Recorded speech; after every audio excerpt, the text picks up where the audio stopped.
আবারও বন্যার কবলে আমরা পড়ে গেছি প্রিয় দেশবাসী।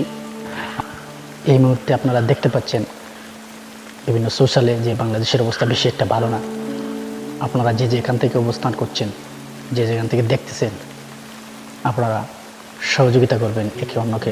ফেনী, নোয়াখালী, কুমিল্লা, ছাগলনাইয়া, লক্ষ্মীপুর এই সমস্ত এলাকা পানির নিচে তলিয়ে গেছে। এই পর্যন্ত ইন্ডিয়ার পানি এসে বাংলাদেশকে তলিয়ে নিয়ে যাচ্ছে বিভিন্ন ডিস্ট্রিক্ট। আমাদের সিলেটে এখন আসে নাই, হবিগঞ্জ, নবীগঞ্জ এই এলাকাতে পানি ঢুকছে এই পর্যন্ত। আমাদের সুনামগঞ্জেও পানি অনেক প্রচুর পরিমাণে পানি ঢুকছে, আপনারা এই পর্যন্ত দেখছেন। বৃষ্টি হচ্ছে, এখন আসে নাই পানি। গোলা পানি যদি আসে, বন্যার পানি আসে, তাহলে আমাদের সিলেটে তলিয়ে যেতে পারে আর তলিয়ে যাবে। এই জন্য আমরাও পদক্ষেপ নেওয়ার প্রস্তুতিতে থাকবো সবাই, যে পানিতে যেন আমরা কোনো ভয়ভীতি না পেয়ে, আতঙ্কে না পেয়ে অন্যকে সহযোগিতা করি। পানি তো আসবে অবশ্যই, সবাই আতঙ্কে থাকবে, আপনারা সহযোগিতা করবেন একে অন্যকে। যদি এরকম পরিস্থিতি হয় আমাদের দেশের, আমরা জনগোষ্ঠী কোথায় যাব? ঘরবাড়ি পানির নিচে তলিয়ে যায়, দোকান অবস্থা পরিস্থিতিটা দেখেন আমাদের দেশের বিভিন্ন সোশ্যাল মিডিয়াতে আপনারা দেখতে পাচ্ছেন। এই মুহূর্তে ফেনীর অবস্থা বেশি একটা ভালো না, নোয়াখালী, কুমিল্লা বেশি একটা ভালো না।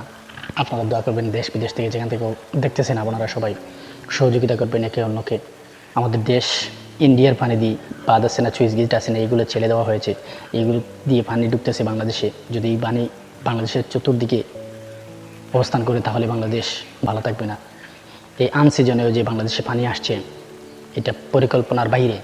আমরা চাই ভালো সুন্দর একটা উদ্যোগ নেওয়ার প্রয়োজন বাংলাদেশে, যাতে এই প্রতিটা বৎসর পানির স্রোতে যেন, পানির কবলে যেন আমরা না পড়ি।